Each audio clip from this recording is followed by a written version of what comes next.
Hey, Real Nerds. There's many ways to enjoy the Real Nerds podcast. You can listen to us on Stitcher, iTunes, and now Spotify and iHeartRadio. You can see what we're up to around town by following us at Real Nerds on Instagram. And if you want to send us your thoughts, you can email us at realnerds@gmail.com or call us at 720-6nerds5. Like us on Facebook at Real Nerds Podcast or tweet us at Real Nerds. And now on with the show. Hey, paisanos, it's the Super Mario Brothers Super Show! With the Mario Brothers and plumbing's a game. We're not like the others who get all the fame. If your sink is in trouble, you can call us on the double. We're faster than the others, you'll be hooked on the brothers. Hooked on the brothers. Yo, you're in for a treat, so hang on to your seat. Get ready for adventure and remarkable feats. You'll meet Koopas and Troopas, the princess and the others. Hanging with the plumbers, you'll be hooked on the brothers to the bridge. Woohoo! This is a Real Nerds Podcast, number 1. Yippee! That was my Mario. We are Real Nerds Podcast. Every week we see a new movie and we podcast our experience of the world. And this week we went to the Santa Mario. No, this week we saw the Super Mario Brothers movie. Stay tuned where we will recommend the film or not, play the trailer, and then spoil it. We also talk about movie news and stuff we've been watching throughout the week. Brad, how was your week this week? You went to the movies a lot. Yeah, big week for movies. I had to see it all. What? Sorry, my Captain Carter fell off my shelf. Oh, How did she fall? Oh, there we go. Okay, she's back up. She's good. all right. All right. Yeah, no, That was a close one. Yeah. I mean, I'm jealous because you went to Army of Darkness.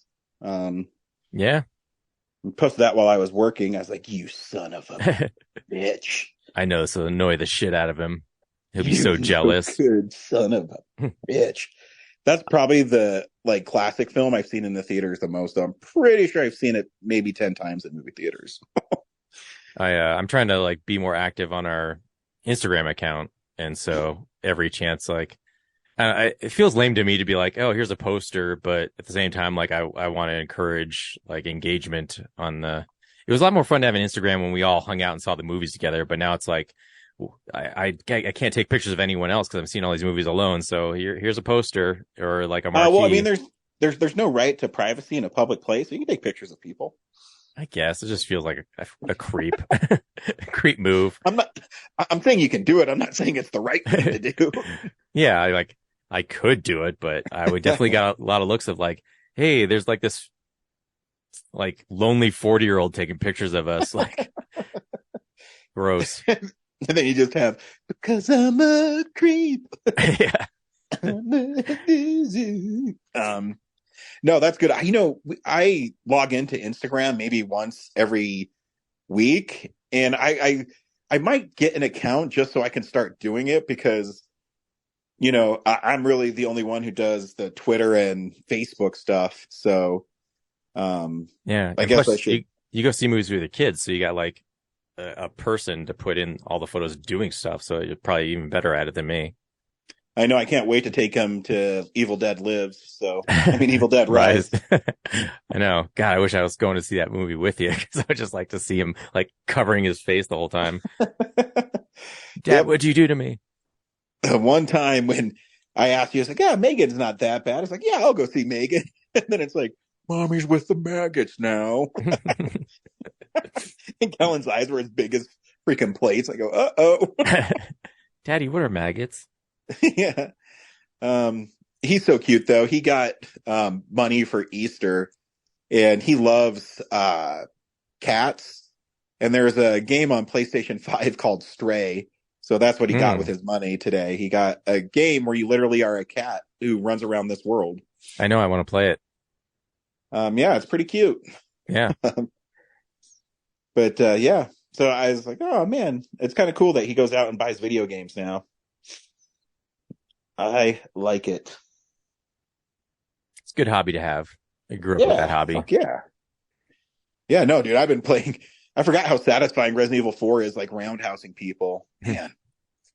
Of course, he'll shooting never have them the in the leg. experience of going to Toys R Us and like picking out a piece of paper of the game you Yeah. want and having to take it up to the counter and then getting the game that way. He'll Yeah, never experience that. the one game I remember doing that for was Mega Man 5. Always remember that one. Yeah. My dad used to take us because we went to the one. My dad lived on by the one on where Villa Italia it used to be. There's a one that was kind of across the street from there. I can't remember the exact area, but he used to be over there. That's where he used to go. Yeah. I used to, spend months saving up for like a $60 game and Yep. cash it in for that one. And yeah. I mean, I even forgot that some Nintendo 64 games used to be $80 fucking dollars. Yeah, I never bought those.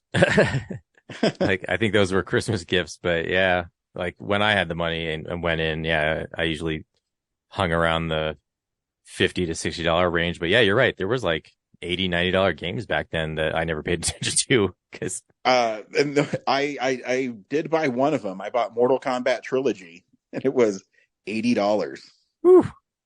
I know. Yep. And that's because I didn't want the load screens anymore on the PlayStation version of it. Blows my mind I that would've- some controllers are $80 to $90 these days. Oh, dude, no. PlayStation 5 just put out like their Pro controller. It's $200. Like, what's more pro about it? Dude, you can like remap the whole controller. It's programmable. Okay. I Yeah. mean, they had that back in the SNES days and it wasn't $80. I know. I mean, the PlayStation 5 controller is pretty freaking wicked, though. Did you see their, like patenting, I'm still not saying it right. That, they're going to have controllers that like have heat feedback. So like the controller gets warmer or colder, I guess, when you go into certain rooms or with it, I guess. In the Interesting. game. Well, it has to be like, the next step. They got to Or- make games more immersive. Or is that just cover for like the battery for the controller is just going to like get super hot all the time? How can we sell this when the battery keeps on getting hot? We can't keep it cool. So let's just like market it that it's like, oh yeah, it's supposed to get hot when you play because you're playing a tropical game. I don't. Yeah. The new feature of Super Mario Sunshine 2. Feel the heat. Scorpion threw a fire thing at you. So of course the controller gets hot. Yeah, adoy. Nah, video games are awesome. They're like some of my favorite pastime is playing video games. Yeah. Let's just end the movie podcast. Let's do video games from now on. I'll do a video game podcast all day long. Yeah, we used to. Yeah. We should bring that back every once in a while to talk about our games. To when Zelda comes out. Maybe that's what we should do. Let's keep Oh, like I'm an down update for of sure. each of our progress. Like, where are you at on Tears of the Kingdom? Yeah. Here's where I'm at. You know what? It's my show. Every week when that comes out, we're going to be updating where we're at. Nice. New segment, Tears of the Kingdom. Hell yeah. Sweet. This week on Real Nerds Podcast, speaking of video games, we saw the Super Mario Brothers movie. Brad, I know you love the 93 version. How do you feel about the 2023 version of the Super Mario Brothers movie? Okay, I gotta be careful because I'm talking to you about this. And I do love the 1993 version. I'm not shy about saying that I gave it 5 stars on Letterboxd. It's a perfect film. Why? And yeah, now we have this one and it's fun. But the story is pretty shallow. I'm not convinced that the writers of the movie knew what to do with a Mario story for a feature film. This movie did not convince me that they are like, oh yeah, clearly this is the tale we need to tell about the Mario brothers. But it's fun. And if you like movies where there's a lot of like nostalgia and Easter eggs and references to things, then this succeeds on that. It's probably nonstop, like, hey, look at that thing. I remember that thing. Here's that thing. They're referencing that thing. Unfortunately, in place of a interesting story. There is one, and It's like, oh, that's funny if it's just a reference, or an Easter egg, and hopefully it's building something else, and it doesn't. They kind of seed things for a story that have no resolution, which obviously this movie is getting a sequel. So my hope is that those things that they developed a little bit get paid off in future movies. But as it stands, it's just a fun, nostalgic, gorgeous looking movie. But it like I said, it's story wise, it's so shallow for me. So yeah, I would rather still watch the old one because it's weird and creative, and this one's just like, I love Nintendo and it shows. You are a fucking asshole. I love this movie because I think it helps that I saw it with a really enthusiastic crowd. But at the same time, my argument would be, what is the Super Mario Brothers video game story? And I mean, it literally is Mario going to save the princess. And that's what we got. And I mean, there is a couple curveballs in it that I think are fun.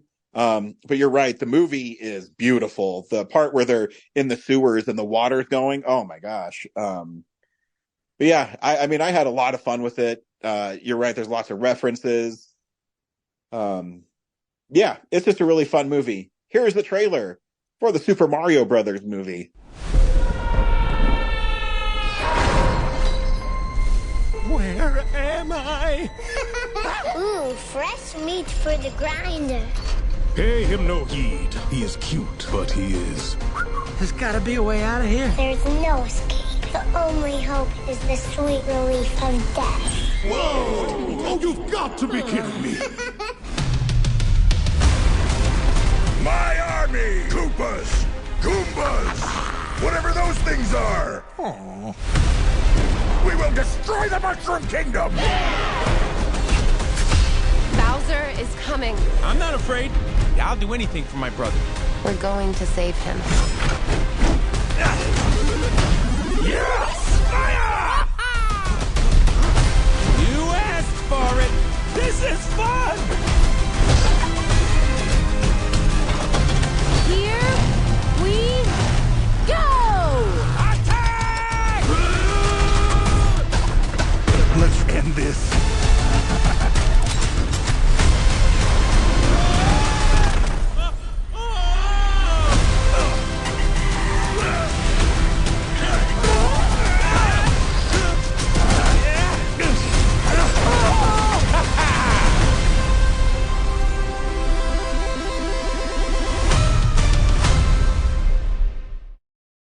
So Brad said this movie's not deep, but I'm going to go in a dissertation about this movie and what happens in it. There's these two plumbers from Brooklyn. They get sucked into the Mushroom Kingdom, and they have to save it. Oh, you Wow. wanted more? There's not. Yeah. See, I'm a little conflicted about saying that the plot's shallow, because you're right. The video game that's based on is Mario goes and fights Bowser and saves the princess. And yes, like the movie does that. So I guess my thing is, I hoped that the writers would find something a little deeper to mine. And right off the bat, like, you know, it's the Super Mario Brothers movie, and Luigi's kind of sidelined through most of it. Yeah. So that's a bummer. But my argument would be too, is he finds out who he is, and it's in Does he? Yeah, he saves his brother at the end. Okay. His character in the video games too is he's a scaredy cat, and they put that in there. I think it'd be sweet. I mean, they're not going to do it, obviously. Spoilers, they're going to do Yoshi in the next one. But I think a cool sequel would be like Luigi's Mansion, where Mario gets kidnapped and he has to go to like a haunted house and save him. Sure. Because they kind of set that up where he went to the Badlands or whatever the Toad called it. Yeah, I thought there was going to be more to that. Like, I thought it was going to dovetail into a Luigi's Mansion thing where, like, okay, like Luigi's on his own side quest, so then they'll meet up at the end. But like, they start that, and right away he gets captured, and then for like a good chunk of the movie, he's just in a cage, listening to a nihilistic flame star thing. Yeah. I mean, my theater could not stop laughing every time that little fucker showed up.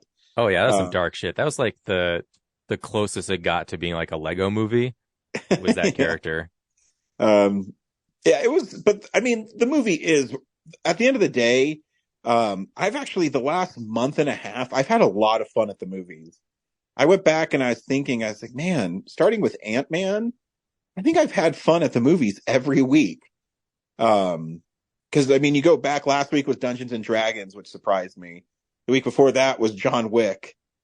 I don't know. I just thought this was a pretty strong March. And, but back to the Super Mario Brothers movie. I mean, it is so like beautiful. Like the movie is gorgeous.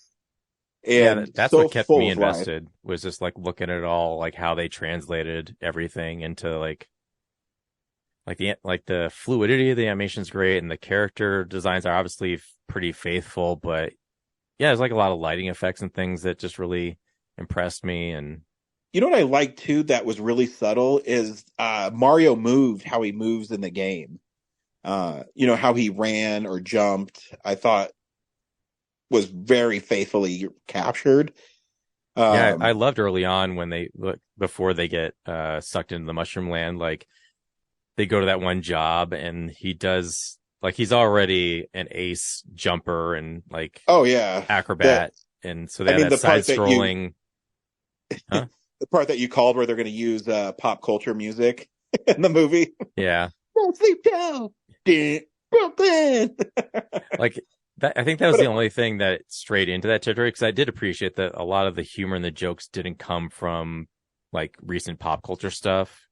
You know, yeah, no. Some band didn't show up in like a 3D version of themselves. Like it was really, they just stuck to this like song cues and things. So that was nice. Yeah, but it worked, because that scene you're referencing too, I was super excited because when it panned to 2D, I'm like, oh man, they made it just like the game. Yeah. But then it was weird when he got to the Mushroom Kingdom and Peach is like, okay, you got to pass this test. And it's like, well, he's already good at that. So all he has to do is like, you know, like he doesn't have to grow or learn anything. He just has to like get to the end of it. It's like, you know, he's awesome. Yeah. So, I think so that was that was a little weird to waste time on. He wasn't familiar with how the Mushroom Kingdom worked. I read an interview with Miyamoto about it, because he was a producer on it. And he said he never wanted to spend time explaining why things in the Mushroom Kingdom dropped, or you went through tubes and things like that. And I go, okay, I can respect that. It's just, this is how it is, and this is what it's going to be. And it's fun. And I actually liked the Bowser angle where they took his story basically from Mario Odyssey, where he wants to marry Peach. And I mean, Jack Black is hilarious in it, because I love his minions think too that he's going to take over the world, but his real quest is he's in love with Peach and he's going to ask her to marry him. And the one Koopa who goes, what if she says no? It gets obliterated. It's toasted. It turns into dry bones. It's just, I just had a lot of fun with it. And I mean, my audience was in it right away. As soon as they did the Nintendo title screen, dude, my theater was cheering and going freaking crazy. It was pretty surreal. Nice. Yeah, mine was a little more quiet than that, but it was late, so. Yeah, I took my kid, I went to a 7:45 showing at 40X. And when I got our seats, because I like the third row, like third and fourth row are my favorite rows, I think, in movie theaters. Because I like to have the screen kind of go around me. Mm-hmm. Anyways, when I bought him, he and I were the only ones in that row. And because I got off work at 6, I had to run down and pick him up in Lakewood and then drive to the pavilions, which had a Gladys Knight concert going on at the Paramount at the same time. There were tons of people. So I got there just before the trailer started, and by the time I got in there, the whole theater was sold out. And yeah, it was. I mean, it was really fun. Obviously, you know, the Mario Kart stuff in 4DX was really fun. And every time there was like throwing fireballs, the smoke would come out. And when they went to the Mushroom Kingdom, they put in scents, and Yeah, the when water was going. When they went to Donkey Kong Land, did they have like a banana scent going on? Or Yeah. Oh, they did? Yeah, it was like a foresty, tropical smell to it. Oh, nice.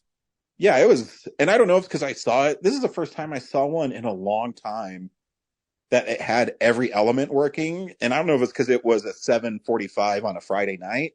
Probably. But I mean, the water was spraying, the smells, the smoke was going constantly. You know, every time something blew up on Rainbow Road, all the lights around the theater went in different colors. So it was really fun, and it's really awesome in 3D. So yeah, but yeah, the movie's great though. I had tons of fun with the movie. But I mean, there's not much to it. It's clearly what I said at the beginning. It's just them going to save Peach. Yeah. Well, not to save Peach, but like save the kingdom. To save Mushroom Kingdom, I should say. Yeah, because she's not a damsel in distress at all. No, she's pretty well put together. And like I said, Luigi's more of a damsel in distress in the movie. You're right. He's literally going to be killed by Bowser if they don't save him. Yeah. Seth Rogen was funny as Donkey Kong.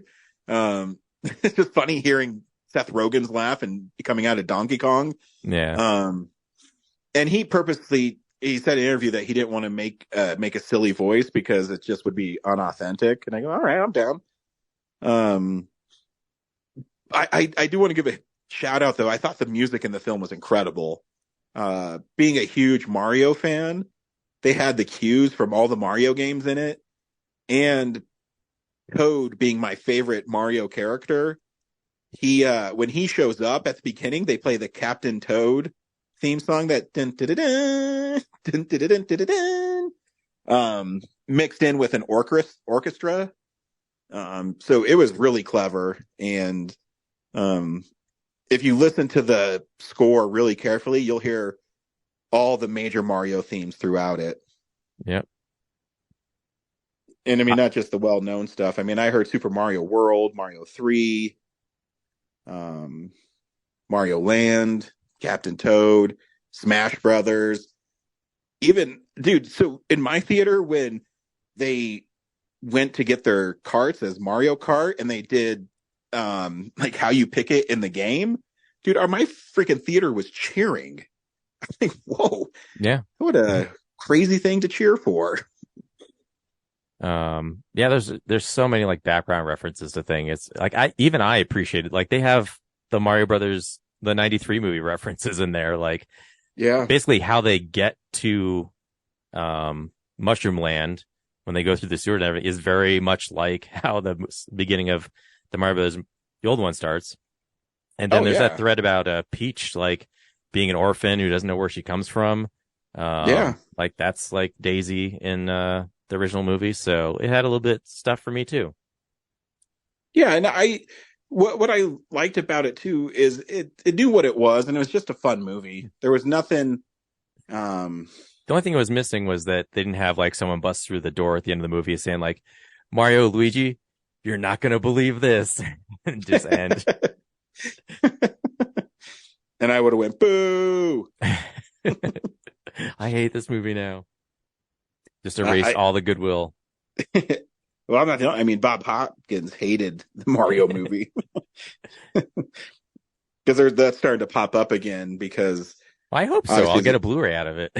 I mean, I think you might, because if you go to Variety, there's an interview with the two directors from that '93 film, and they talk about how that movie ruined their career.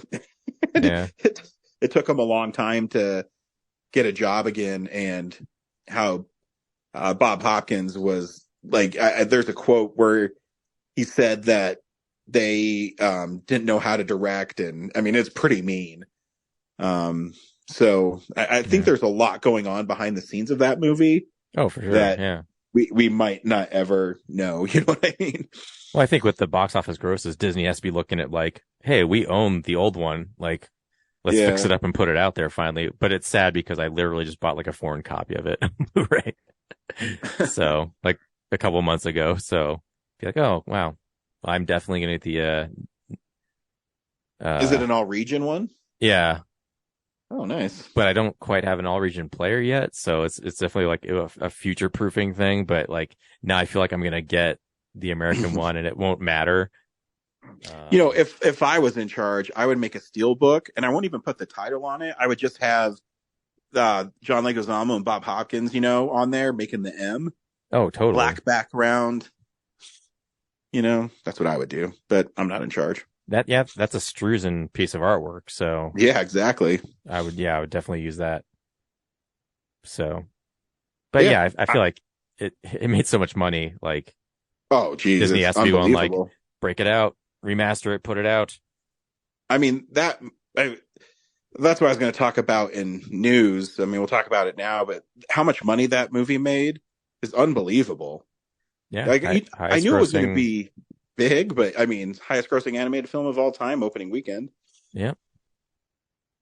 And I mean, I'll give a shout out to Corinne too. Last week, she said that the audience is gonna love it, and I mean, it's at 96% audience approval rating on Rotten Tomatoes. So I think it's gonna play a long time. Well, they also picked a genius weekend to do it, like Easter weekend. Like families were, and it's been like so light on family fare already. So I think they really just was the last one, right? Yeah, maybe Ant-Man, but yeah, as far as like, family-friendly animated stuff, I think Puss in Boots is it. I mean, I can take my kid to Ant-Man, but I don't know how many parents let their kids grow up watching film, you know, like that. I mean, I know some do because they go to those kind of movies with me, but it's something that I make sure that, you know, Kellen comes with me. He's respectful. He watches the movies. And it's taught him to like love movies. He pretty much asked to watch a movie every day, so it worked. I feel like Dungeons and Dragons is probably another like probably could have like falls in that category. Like there's no cussing and there's no blood or outrageous violence, so like that could have also been a good one for the weekend. But yeah, I mean, my theater had a bunch of families in it, but I mean, I think people Dungeons and Dragons is cool, but I don't think it's as well universally loved as Mario. I guess there are parts that could come off as scary, but yeah, Mario is so saccharine that it's a pretty safe movie for people who are like a little. Mario's everywhere, so yeah. I mean, literally, in my action figure set for my amiibos, I have like 10 Marios, 2 Luigis, 2 Bowsers, a Princess Peach, and 2 Toads, and a baby Bowser or Bowser Jr. So I have a lot of them. So pretty much everything's great about the Super Mario Brothers movie, and it's time to move on. Except, so I was frustrated with they set up that Mario is a disappointment to his family. He's not successful, and Luigi is weighing him down. And they do kind of resolve that a little bit, but it's like only because they pop up in Brooklyn at the end, and like his parents are there, and they see him like defeat Bowser. So okay, and then like Luigi doesn't weigh him down throughout the movie because he's stuck in a cage the whole time. And so I guess he conquers his fear by picking up a sewer lid and dodging or deflecting a fireball. So hell yeah. And then they set up Peach as this orphan who's just like became the princess because the Toads granted it. So I thought that was gonna like be a mystery that was gonna be solved by the end. And then Donkey Kong, I didn't think would have an arc, but like by the end you find out that he's dealing with being a disappointment to his dad. Like I was like, I didn't get that, but okay. So that felt like a surprise. And then Toad's just Toad doesn't have anything going on. He's just like fearless. Hell throughout the whole yeah, thing. bro. Don't you play Captain Toad? That's like the whole point of the game. I haven't played it. Oh, dude, you should get it for your Switch. It's awesome. I will someday when I have money. Yeah, and then Bowser, I thought the whole him trying to marry the princess was going to be like a ruse. Like it was just a gag. But no, that's literally what his thing was. Yeah. So yeah, those are just kind of things that were like, I was like, oh, Well, this is all going to wrap up into something intelligent at the end. And no, it's just, it happened. So hopefully Brad, the sequels will. He conquered everything, and all he wanted was someone to love him. But he learned that you can't force somebody to love you. You have to do it the right way. Did he learn that, or did he just get really mad about it? Well, he's in a cage. He's screwed until he eats a mushroom. So he learned it against his will. Yes. Yeah. We haven't mentioned yet how great the Peaches song is, though. Oh, yeah. The Peaches song is incredible. Yeah. Jack Black is really, really good. And I mean, already a hell of a performer. And that Peaches song, while simple, gets stuck in your head really quickly. I didn't expect a song where literally the lyrics are just peaches.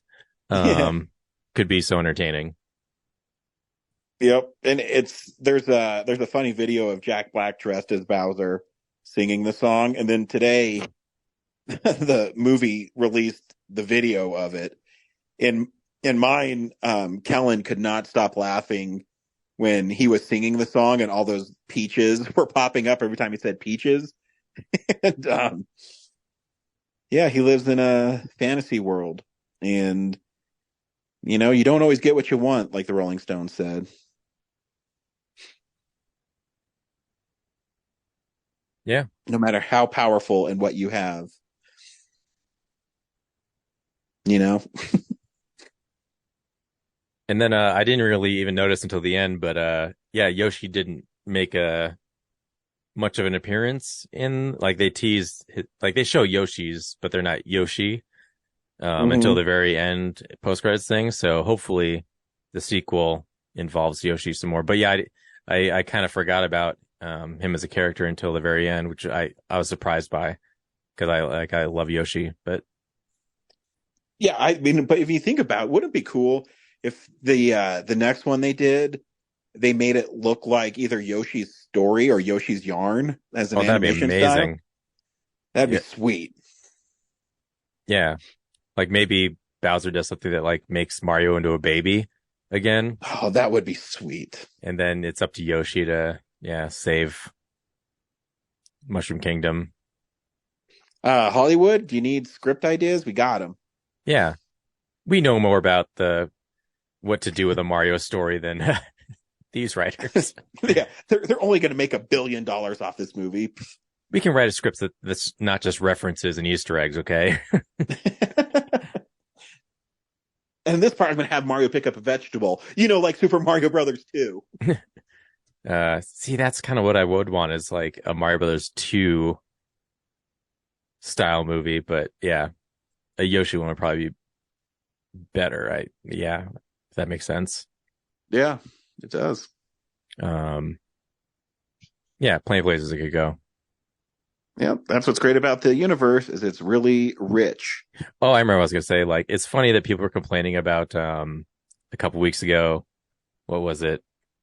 Oh, in Shazam, like, oh, the Skittles reference. This is such like a product placement movie, and literally the Super Mario Bros. Movie is mostly references and Easter eggs. It's super successful. Like, it's a big Nintendo commercial. Like, hey, remember our game? Remember this game? Remember this game? Like, they have Wrecking Crew in there, and Mario gets beat up by one of the Wrecking Crew guys, Spike. That is pretty funny, though. I mean, a lot of people, that's a forgotten Mario game, is Wrecking Crew. Mm-hmm. Good stuff. So yeah, it's just like the ultimate Nintendo commercial this movie is. And people are like, it's awesome. Like, but last week you were complaining Skittles was in Shazam. It's like The Wiz without, Fred Savage. Because it's a commercial for the Power Glove in Mario 3. You mean the Wizard? The Wizard. Not the Oh, Wiz. yeah, the Wiz is the Michael Jackson one. The Wizard, yes. It's like, what is he talking about? You fucking idiot. Do you even Power Glove, bro? The worst peripheral ever. It looks so cool, but yeah, it's functionally cool. it's garbage. Yeah, it doesn't work well. Like, they didn't even advertise that you have to like build that frame around your TV with it. Nope. Because that's not fun. Cool. Yeah. And that's the Super Mario Brothers movie. I think you should go out and see it. It's lots of fun. I agree. It's fun. We've already touched on it, but here's the news of the week. It's real news. I mean, the news has been dominated by the Mario Brothers movie that made $200 million in the U.S. alone its first week and almost $400 million worldwide. I think that's a good start for the movie. I mean, it's not surprising. It's like a 40-year-old property at this point that's never had a significant feature film presence. So it was bound to happen. And I mean, it's so beloved that, and I mean, I knew it was loved, but being in that theater, I'm telling you, man, I couldn't believe it. It's like when I'm in a theater and people cheer for Spider-Man, like I cheer for Spider-Man.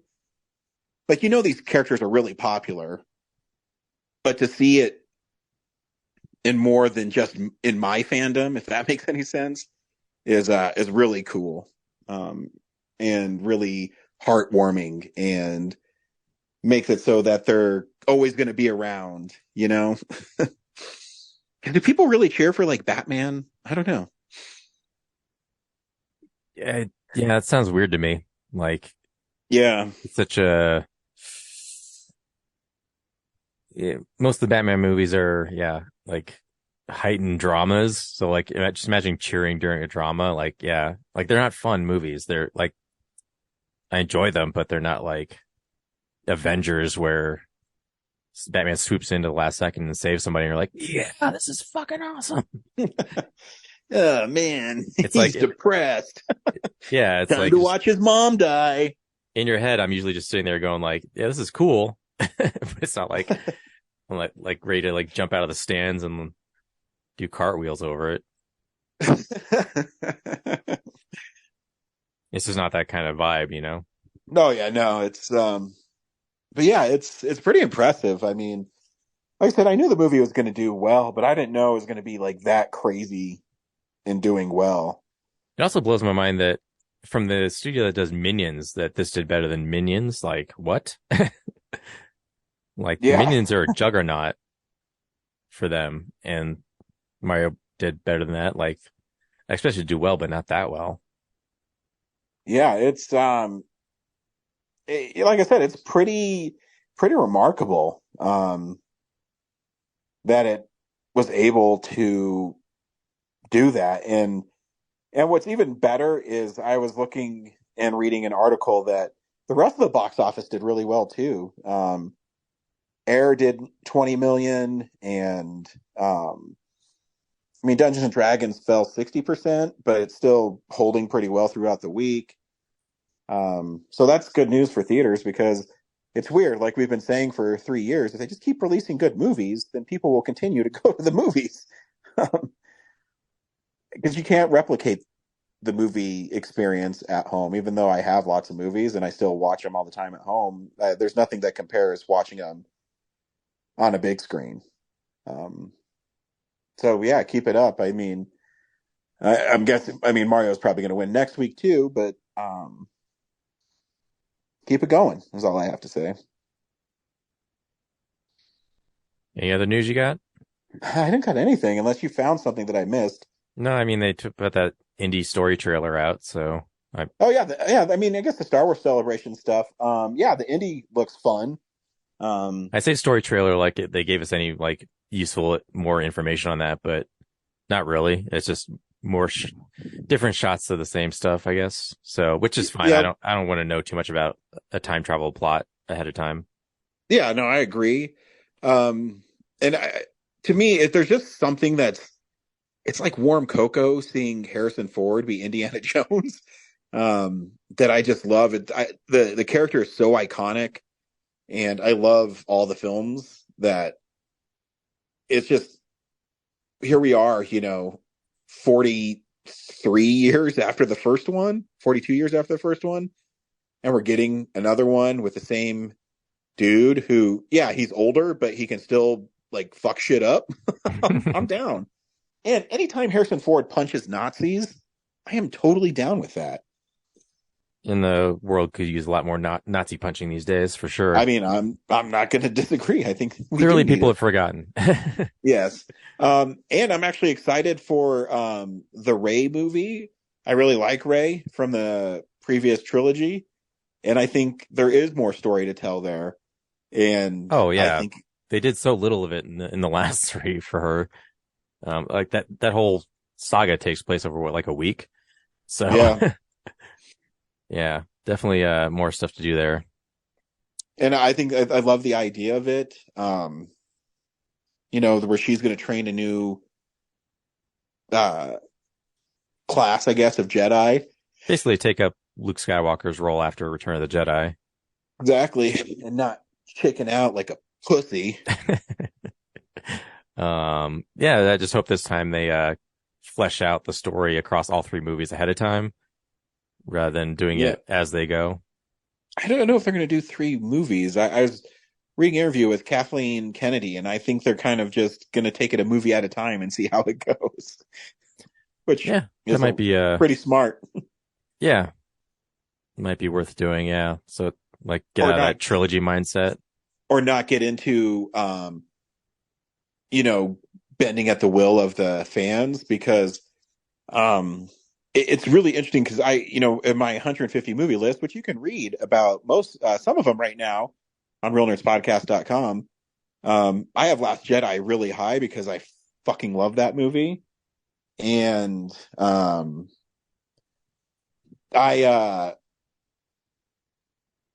went back and I've just been reading about it, and man, there is a lot of reviewers that just have this like hatred for that movie. And it made them course correct where they basically ignored it in the third one. Which, I mean, I still like Rise of Skywalker, but not as much as I liked Force Awakens and The Last Jedi. So it'll be interesting to see what they do. I mean, take chances in the storytelling. It's cool, I promise. But what do I know? Nothing. I've been encouraged. I've been seeing a lot more Last Jedi, like people revisiting it and enjoying it. So there's hope. Like I said, when that movie came out, I said like it's going to follow the arc of Empire Strikes Back. Like Empire Strikes Back found its footing like 10 years later, Really? I'm not that well versed. I guess I didn't go back and look. So Empire wasn't beloved right away. Well, growing up, what I understood was that like when it came out is people were like, oh, this is a bummer. It's so dark and like everyone loses. Like that sucks. And then over time, like, through like, nerd circles and everything, people explain that like, yeah, because this, like, it's better because of this. And, it challenges Star Wars and everything. And I feel like that's what Last Jedi does too, is it challenges, agreed. It challenges the movie before it, which is, this popcorn fluff, like mainstream thing. And yeah, it goes the opposite direction in the sequel. I feel like, it does the same thing with Last Jedi. So I feel like people are going to come around again. I don't want to say I've always been a, more sophisticated movie fan than my brothers, but my brothers, because we watched Star Wars all the time growing up, and they always loved Return of the Jedi. And I would always have to beg to watch The Empire Strikes Back. And so in my own household, Return of the Jedi was always the favorite amongst my brothers. Me, I was always the Empire Strikes Back kind of person. Yeah, it's like the Strikes Back doesn't have a ton of space battles and a big climactic, like, the Death Star exploding sequence, So it's always like, Luke's sitting on ugly ass Dagobah training half the time and whining about it. And then the other guys are, just scuttling through an asteroid field until they get captured on Bespin. Like, yeah, it's not like a grand epic episode. It's just kind of like this lull in the story. So I feel like back in 1980, like that probably was a little disappointing. But we don't remember that. It's been 40 years. So, and that, like, I feel like the last 30 of it has been all positive. So it's kind of gone by the wayside. But yeah, I feel like they're hearing rumblings back then that, it had to grow to that point. But yeah. Anywho, I feel like I'm talking in circles. We digress. We should move on. Hey, this is what we've watched this week. So, yeah, this is the stuff we've been watching. Brad, I know you've been around town a lot. What you been watching? Do you want to hear about all of them? I mean, you can if you want. Well, I'm surprised you haven't. Have you seen it yet? Have you seen Air? No. I figured like that would have been on your to-do list. It is. I might see it tomorrow. I just got to make sure that my wife's schedule, since she got her new job, is a little like goofy. So I have to make sure that she's not working, but I have to make sure she's not doing trainings and stuff, and we'll be able to take care of my kid.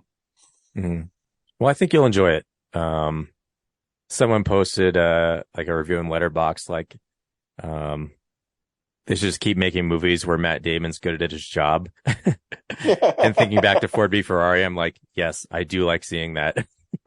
I do like seeing him being good at his job. Air is the story of how Nike courted Michael Jordan into creating the Air Jordan shoe. And, you know, it's no Star Wars plot, but it was a fun watch. It's not as interesting, I'd say, of a development as Ford v Ferrari. Actually, it's a lot like Tetris, where it's a movie about contract negotiation. So if you like Tetris, I think you'll also, you know, it's also set in the 80s, like Tetris. So I think my review was like between Tetris and Air, contract negotiation movies are having a moment.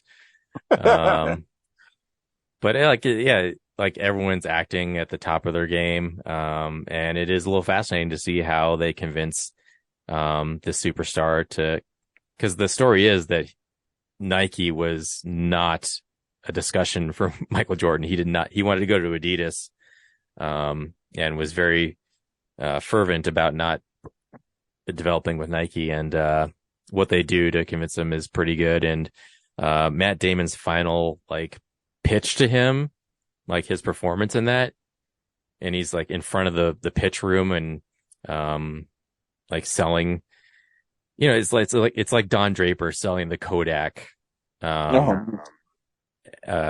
account, you know, it's like it's that good. So yeah, I think if you just want to see actors at the top of their game acting in this small, very contained story, a little too much drone shots for me. There's a lot of drone shots of the Nike office or wherever they're going to, and some of them are a little ambitious. Like there's one where it starts out and it like goes all the way down to the limo that pulls up, and it's like cool, like you're trying to make this tiny movie a little more epic, but you know, didn't need it. And there's also like one sequence where Matt Damon goes to talk to like the Marlon Wayans, who plays like the coach of the U.S. Olympic basketball team, and there's like some refocusing that's happening in this like just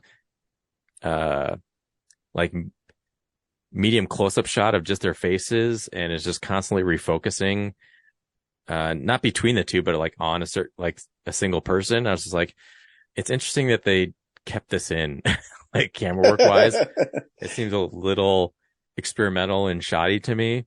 But yeah, it was a little distracting. Like I stopped paying attention to what they're saying, and I was just like, why are they refocusing constantly between in the shot? It's odd. Maybe it was like they screwed up, but Ben Affleck thought it was still like the best performance take, so they had to go with it. So Fuck yeah. it. Other than that, yeah, I think I enjoyed it. And then the other thing I watched was other new thing. Shoot. Oh, Paint. The Bob Ross one. Yeah, where Owen Wilson played. Well, it's not a biography of Bob Ross, but it's like loosely based on his character. Yeah, I wasn't prepared for it to be like this love triangle story. Huh. He's basically so just imagine like the Bob Ross show where he's like this locally famous painter, but it revolves around all the women that he's dated in his periphery and then like kind of screwed them over, I guess. So yeah, he's got the show, and then he's at it's been on for like 20 years at this PBS station, and then the PBS people hire on this other artist who does her own painting show, and it kind of becomes a threat to his show. And I thought that's what the movie was mostly going to be about, but it really just highlights the fact that he's dated these, like his producer and then his receptionist, and there's like this new girl who's like an assistant. And he just So keeps this on. isn't real. It's or Yeah, did he really do that? I don't think it's really based on Bob Ross himself. It's just like they took his persona and then okay, I get did what their you're own saying. thing with it. Okay. Yeah. And yeah, it's I'd almost say it's kind of like in the vein of Napoleon Dynamite, but the humor isn't that funny, I guess. Like it's got that vibe, but it's not as quirky or as funny in what they do. It's really, spoilers. I passed out for a little bit. It was boring. It was so boring at one point that I did not care. And I just kind of found out that I had passed out and, woken back, but I didn't think I missed that much. But yeah, like, the story is, he's losing his show and, he has to reconcile with his past. It kind of has to like have his ego taken down a bit. And he's got like this ambition to someday put some of his paintings in this like local museum. And they won't take him because he realizes that he comes to terms with the fact that his art is kind of more motel art. And when he goes to the museum, he sees all these like really, daring and, I guess ambitious things, like really creative stuff. And even like the new girl, I did get a chuckle, like the new girl's, like she painted it like a week ago, is already in their museum. It's like this UFO that's like spilling blood. And so, yeah, he kind of has like a midlife crisis thing going on. And, there's not like a lot of obvious jokes, but yeah, it's just kind of boring. Interesting. Yeah, for all the takes you could have done with like a Bob Ross homage, like I thought that was a weird one to have like this love triangle thing where he has to reconcile with like what he's put these women through. Yeah, that's really weird because I mean I wouldn't even think that. I mean, maybe Bob Ross in real life was just too boring, and they have to think of something. I don't know. Yeah, but yeah, the obvious thing is like the rival show, like that would be the story of the movie. Yeah, but. Yeah, that's only a part of what they went through. So, yeah, I don't know. Paint. I don't know if you need to see it, but maybe it sounds like one I'll wait for streaming. Yeah, it's probably a good streaming one. Yeah, I think that's it. Yeah, I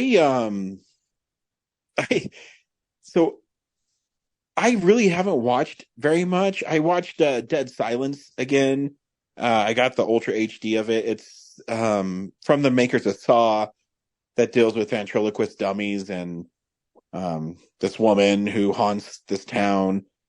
And it's a kind of a cool movie. Some of the acting in it isn't the greatest, and some of the people make really dumb choices, like in horror films.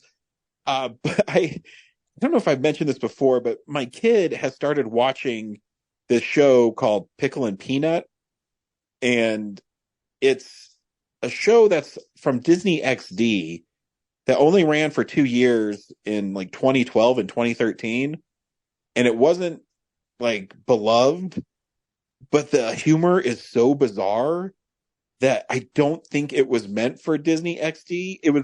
It's almost Disney XD's version of trying to make an Adult Swim film show where Pickle is voiced by, ironically enough, Napoleon Dynamite, John Heder, and Peanut, I don't even know, some guy.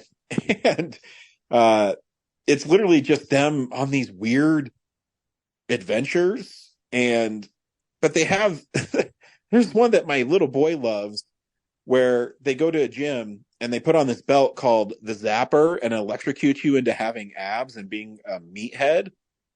And Pickle says that he's not going to do it the fake way. He's going to work out really hard and get muscles a natural way. So after one day working out at the gym, he goes out and flexes and he gets this like little pimple-sized bicep. And he goes, "Oh man, I can't wait to go rub this small muscle all over Peanut's face." I'm like, what did he just fucking say? But the whole show is like that. It's like they have all these double entendres and they have things where you go, did they just fucking say that on this kid show? Where if you're a kid, you don't get it. But as an adult, you're thinking to yourself, wow, this is pretty racy humor. And I think it's maybe the 10th or 11th episode, Patton Oswalt shows up in it as a Russian like mafia boss. Shaquille O'Neal plays a bear from the 1990s called 1990s Cartoon Bear, and it's a take on Baloo from Tailspin. It is just the weirdest fucking show, but I find myself laughing at it all the time. And they do stupid shit like the hero of the show, or supposed one, is this guy called Champion Horse, and it's just this like really buff dude with a horse head. And there's this one part where they're like flying in an airplane, and Champion Horse goes, "You boys need to learn how to jump out of an airplane." And so he jumps out and he just goes, "Nay!" But as he's falling down, it isn't the character design of him.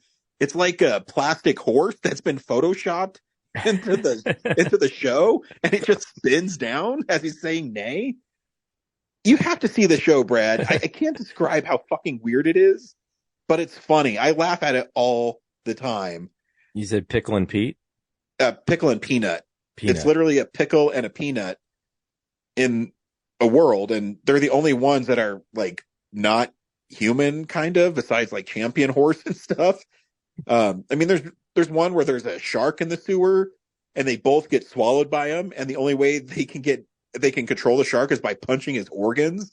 It's fucking weird, but it's weird in a really funny way that I look. There is no Blu-ray or DVD of it, which is a bummer.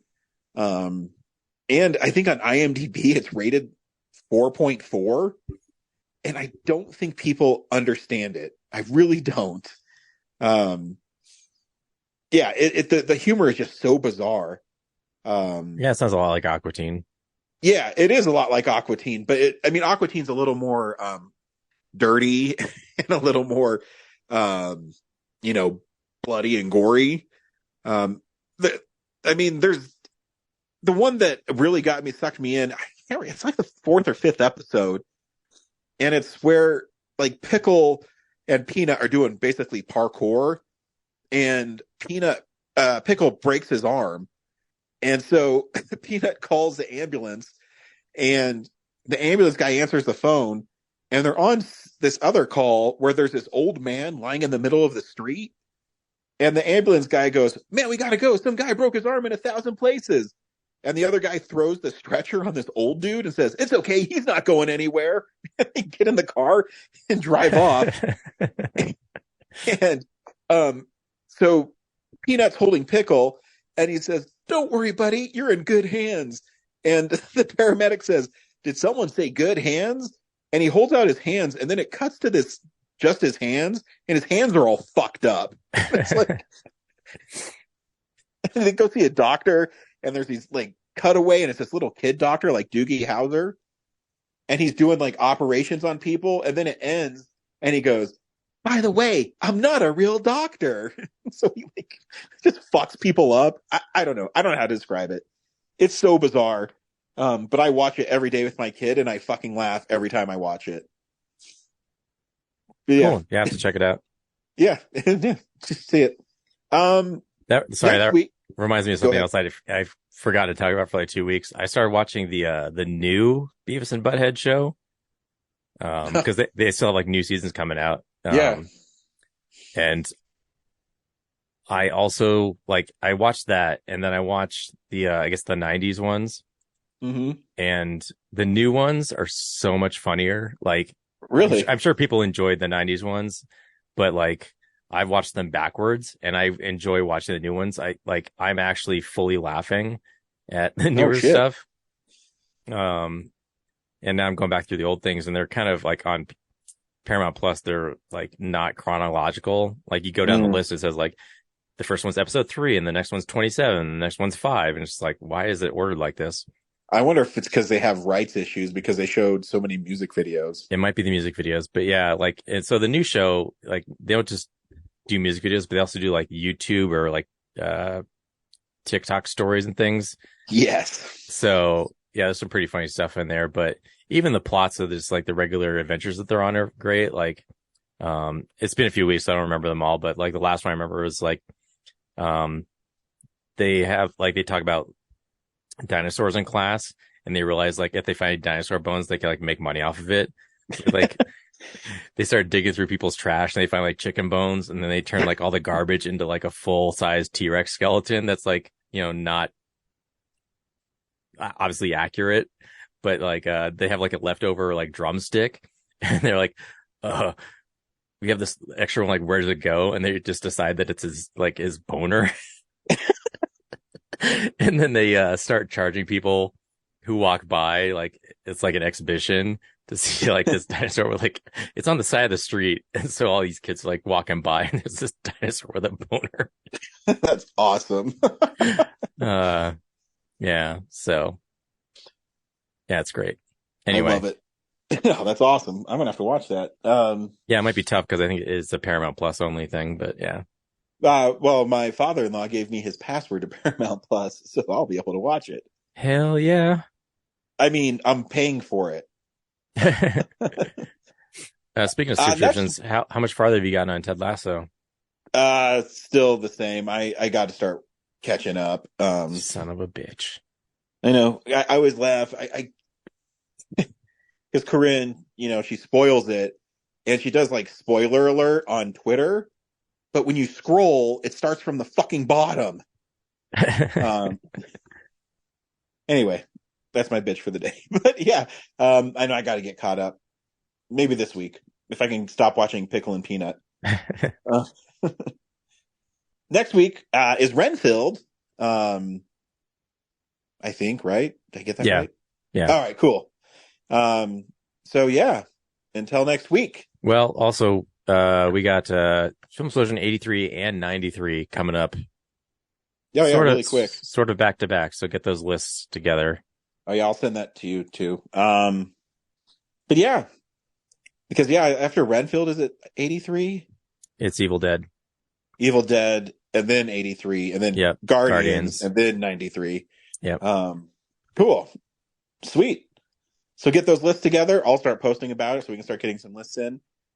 And I guess before I leave, Brad, I didn't want to do it, but here's Corinne talking about something that she promised she would send it, but I haven't seen it in our email yet. But I'm guessing she did. I think she is going to send a Super Mario Brothers review. I'm just going to say it's Super Mario Brothers. Here it is. Hey nerds, Corinne here for another installment of Showtime, Star Wars Celebration Edition. So as I record this, it's Monday night. Unfortunately, wasn't able to join the nerds on the Super Mario Brothers episode.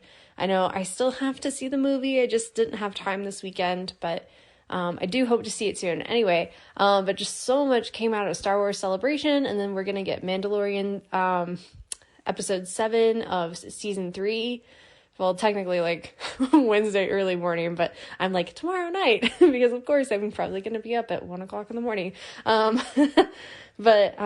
Yeah, so we're still a couple days away from the 7th episode of The Mandalorian, which I've already seen spoilers online, and if they are true, oh boy. But just wanted to talk about a couple of things that came out of Star Wars Celebration and just share my thoughts on just where things are going in general. Oh man, there's so much, so much stuff. I'm really excited about the Rey movie. I'm kind of a little confused as to what the conflict's going to be. I guess she, like, I know it said something about, like, she's starting, like, her Jedi Academy or whatever, and I'm like, okay, that's cool, but, like, is she going to have to run in with, like, some Sith or, like, Sith wannabe people?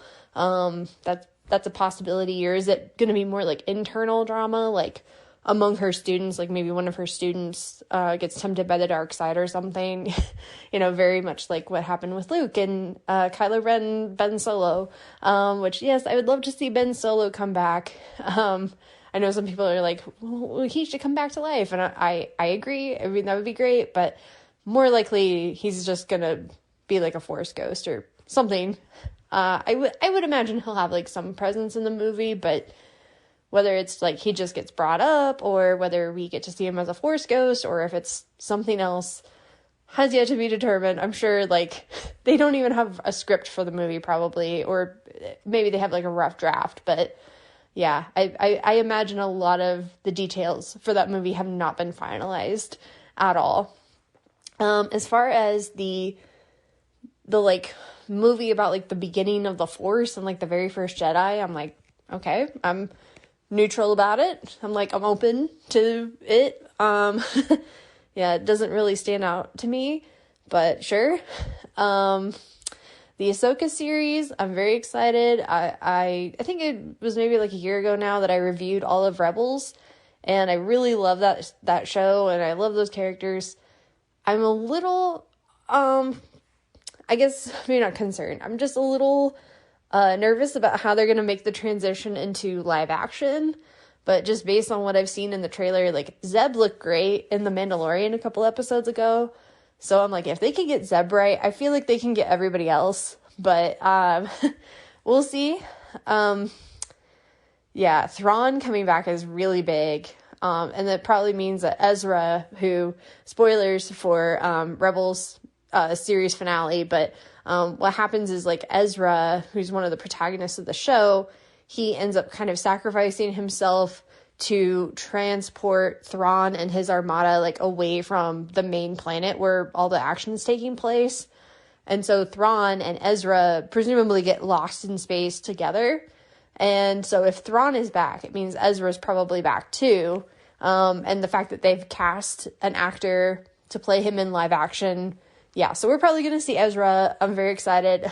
Lars Mikkelsen coming back as Thrawn is going to be awesome. He did such a great job on the Rebel show.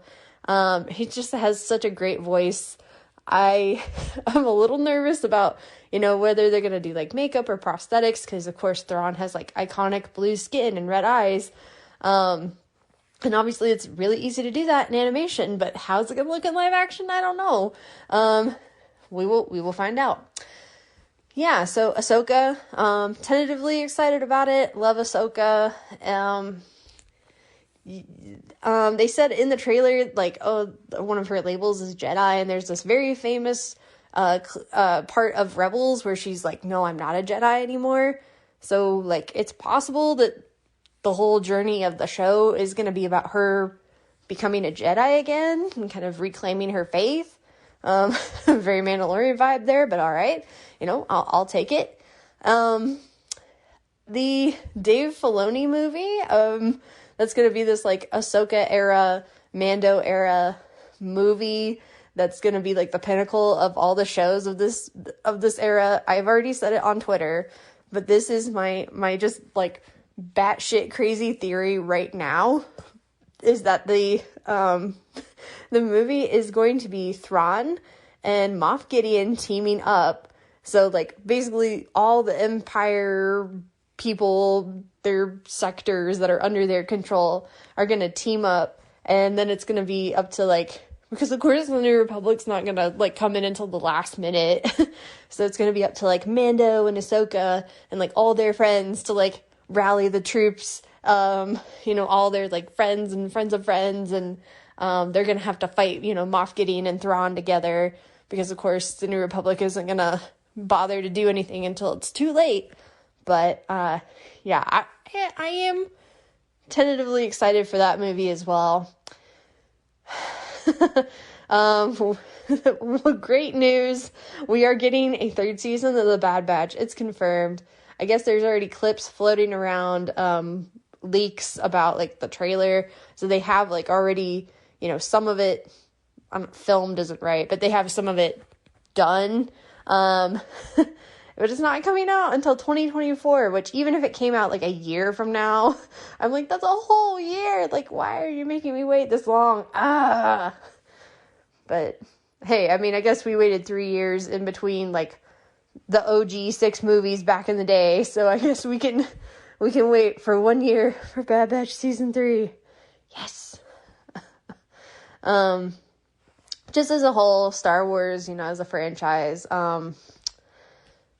I mean, I see a lot of people criticizing it. I'm not quite on that level, but as my friend and I were talking about today, she's like, yeah, I guess we were talking more about, like, just Disney, because we were talking about the live action Little Mermaid, and I was like, well, what do you think? Like, are you gonna see it? And she's like, yeah, I'm just not in that boat anymore, or something, or, like, I'm in the boat, like, I don't care about Disney. And I'm like, I'm not on the boat, but I'm at least, like, on the shoreline. So that was a funny moment. But, again, like, I see the criticisms, and I think some of it is valid. I agree with some of it. It is just constantly expanding, and there's all these, like, sometimes, and I'm a diehard fan, and even for me, it's a little hard to keep track of, like, wait, what time period is this set in? Like, who's alive? What's going on? You know, I'm waiting for, like, this character to pop up, or this conflict to get resolved, or something. And, like, there's all these, like, underlying threads, like, between the Bad Batch and the Mandalorian. Like, cloning got brought up a lot between the two shows, like, again, within hours of each other. And it's just, like, sometimes it's hard to keep track of, like, what time period each show is set in, and, like, what's going on, and who is where. And so now that we have, like, definitively these, like, 8 different eras or whatever it was, it's like, oh boy, yeah, it could work, but I also see that, you know, it might just become a little too much for everybody. And I think Hollywood in general, but Disney, Lucasfilm specifically, they want to do this kind of, like, buffet approach, right? Where it's like, we're going to put out all of these things in this existing universe, whether it's Marvel or it's Star Wars or whatever. And, like, whatever looks appealing, you can just take. You know, you can enjoy that show or that movie as a standalone. You don't have to worry about the rest of it. But of course, the MCU has, and other things too, but the MCU mostly has made us all very, you know, the expectation is you have to watch everything or you're not going to get all of it. Like, you're going to be lost, right? You're going to miss out, you know. There will be, you know, Easter eggs is one thing, but it'll be like, oh, there's this main conflict going on that you're not going to get unless you watch these other shows. And it's kind of been that way up till now, arguably. Like with the Bad Batch, like, you could watch the Bad Batch on its own, but it's like, at minimum, you have to watch Revenge of the Sith. Like, you have to watch the prequels to get the Bad Batch. And then ideally you should also probably watch, like, the Clone Wars, and maybe, like, some Rebels, to kind of get what's going on, even though Rebels takes place after, but there's, like, people in Rebels that you would recognize. That anyway, it's, yeah, see, that's the thing, is, like, you can't just watch, like, a standalone thing anymore, even with just The Mandalorian and the Book of Boba Fett, right? It's like, yes, the creators are like, yeah, but the Book of Boba Fett was always supposed to be, you know, Mandalorian season 2.5, and it's like, well then, why are you calling it the Book of Boba Fett? Like, some people tuned in for that show because they like Boba Fett and they don't give a crap about Mando. But then Mando took over like a whole episode of that show. And anyway, I'm just rambling at this point, as I always do, because it's just me alone in a room talking. I don't have any of the other nerds to like rein me in. Like, this is what happens when y'all just let me talk for 11 minutes. But yeah, anyway, that's my whole point, is that, yeah, Star Wars, I think they're trying to do this buffet approach, and I think it's a lot. And I think a lot of people, they just feel like so inundated and so off, you know, it's kind of off-putting or intimidated or whatever. Like, oh, I don't need to check out this show or that show. Like, it doesn't really look like it's my thing. And, or they are interested, but then again, they're, you know, like, oh, I gotta watch everything to catch up. And it shouldn't have to be like that. But of course, it is going to be like that because that's kind of how these fandoms have worked for a long time. Is like, it was just nerd culture, and you had this like one group of fans who they were very dedicated and they watched everything and they rewatched everything. And now, of course, it's a lot, you know, it's bigger, it's in the pop culture zeitgeist, and everybody loves it to some degree or other. But yeah, it's like, who are you making these for? Are you trying to appeal to these like very niche group of fans, or are you trying to appeal to like this mass audience? And I think they're trying to have it both ways, and it doesn't always work. It could, but it can work sometimes, but not all the time.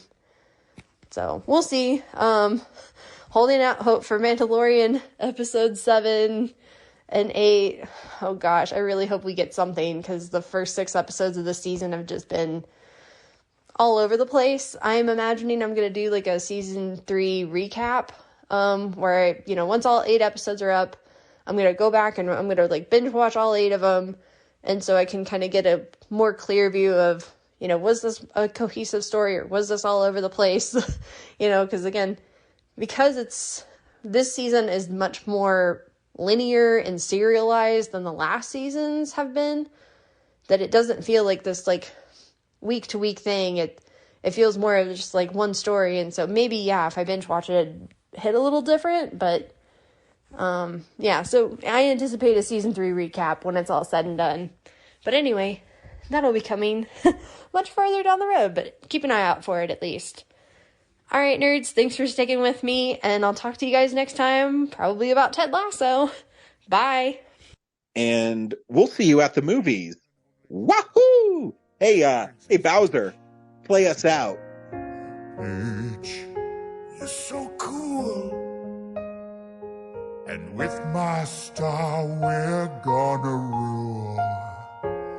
Peach, understand, I'm gonna love you till the very end.